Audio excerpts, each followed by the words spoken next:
পিতা, পুত্র, পবিত্রাত্মার নামে আমেন। আমরা হয়তো সূর্যের মতো পৃথিবী আলোকিত করতে পারি না, কিন্তু নিশ্চয় এমন প্রদীপ হতে পারি যা চারিপাশের অন্ধকার দূর করে।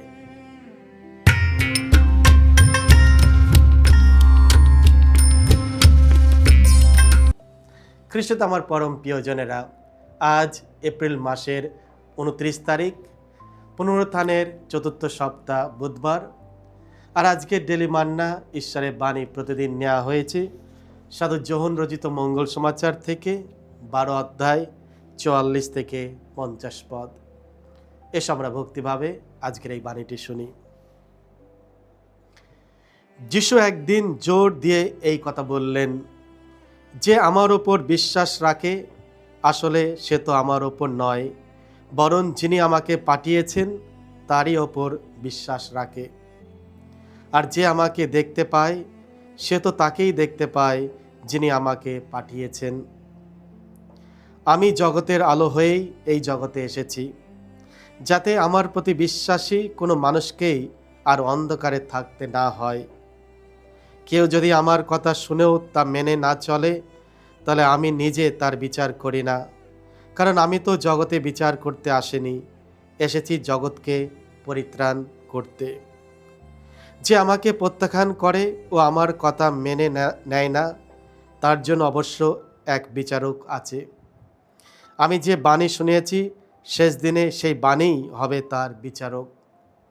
কারণ আমি নিজে থেকে তো কিছু বলিনি, বরং আমার পিতা যিনি আমাকে পাঠিয়েছেন তিনি নিজেই আমাকে আদেশ দিয়ে বলে দিয়েছেন আমি কি বলবো, কোন বাণী বা শোনাবো। আর আমি জানি তার সেই যে আদেশ তার মধ্যে নিয়ত আছে শাশ্বত জীবন। তাই আমি যা কিছু বলি পিতার কথা মতোই তা বলি। এই হলো প্রভু যিশুর মঙ্গল সমাচার। প্রভু যিশু তোমার মহিমা প্রচারিত হোক। খ্রিস্ট জগতের আলো। খ্রিস্টে আমার পরম প্রিয়জনেরা, আজকের পবিত্র মঙ্গল সমাচারে যিশু বললেন, আমি জগতের আলো হয়ে এসেছি এই জগতে, যাতে আমার প্রতি বিশ্বাসী কোনো মানুষকেই আর অন্ধকারে থাকতে না হয়। যিশু আলো এই রূপক ব্যবহার করে আমাদের গভীর এক বার্তা দিচ্ছেন। আলোর বিভিন্ন গুণের মধ্য দিয়ে আমাদের জীবনে খ্রিস্টের তাৎপর্য বুঝে নেওয়া যেতে পারে। প্রথমত, আলো সত্যের প্রতীক। যেমন আলো অন্ধকারে লুকিয়ে থাকা বিষয়কে প্রকাশ করে, তেমনি যিশু আমাদের হৃদয় ও মনের গভীরতাকে আলোকিত করেন। প্রতারণা ও মিথ্যায় ভরা এই জগতে যিশু প্রকাশ করেন কোনটি সঠিক আর কোনটি ভুল।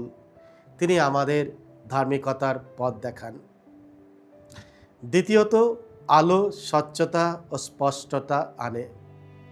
আলো থাকলে আমরা সব কিছু প্রকৃত রূপে দেখতে পাই, তেমনি যিশু আমাদের জীবনে স্পষ্টতা এনে দেয়।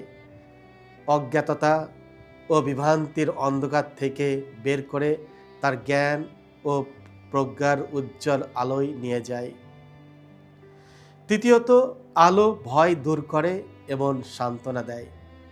যেমন একটি ছোট শিখাও রাতের অন্ধকার দূর করতে পারে, তেমনি যিশুর উপস্থিতি আমাদের হৃদয়ের ভয় দূর করে। জীবনের গভীর অন্ধকারময় মুহূর্তেও তার উপস্থিতি আমাদের শান্তি ও সান্ত্বনা দেয়। চতুর্থ, আলো পথ দেখায় এবং নিরাপত্তার দিকে পরিচালিত করে। যেমন অন্ধকারে একটি প্রদীপ চলার প্রতীককে সঠিক পথে পরিচালিত করে, তেমনি যিশু জীবনের বাঁক ও বিপদের মধ্যে আমাদের পথ আলোকিত করেন এবং নিরাপদে আমাদের চূড়ান্ত গন্তব্য ঈশ্বরের কাছে পৌঁছে দেন। পঞ্চম, আলো উষ্ণতা দেয়।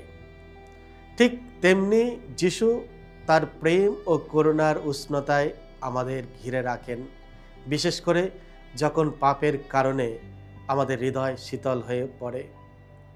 তার প্রেমময় আলিঙ্গনে আমরা ক্ষমা ও গ্রহণযোগ্যতা খুঁজে পাই। যখন আমরা খ্রিস্টের আলোকে আমাদের অন্তরে জ্বলতে দিই, তখন আমরাও সেই আলো পৃথিবীতে ছড়িয়ে দেওয়ার জন্য প্রদীপ হয়ে উঠি। আমরা হয়তো সূর্যের মতো পৃথিবী আলোকিত করতে পারি না, কিন্তু নিশ্চয় এমন প্রদীপ হতে পারি যা চারিপাশের অন্ধকার দূর করে। যদি আমরা প্রত্যেককে এমন করি, তবে এই পৃথিবী আরও উজ্জ্বল, সুন্দর এবং খ্রিস্টের আলোয় পূর্ণ হয়ে উঠবে। এসো আমরা যিশুর আলোয় আলোকিত হই, অন্ধকার দূর করার চেষ্টা করি। প্রভু যিশু, তিনি জগতের জ্যোতি, তিনি আমাদের অন্তরে আছেন, তিনি আলো দেখাবেন, আমাদের চলার পথে তিনি শক্তি দেবেন। এসো আমরা তার উপর ভরসা রাখি। সকলকে জয় যিশু। ঈশ্বর আপনাদের সকলকে আশীর্বাদ করুন।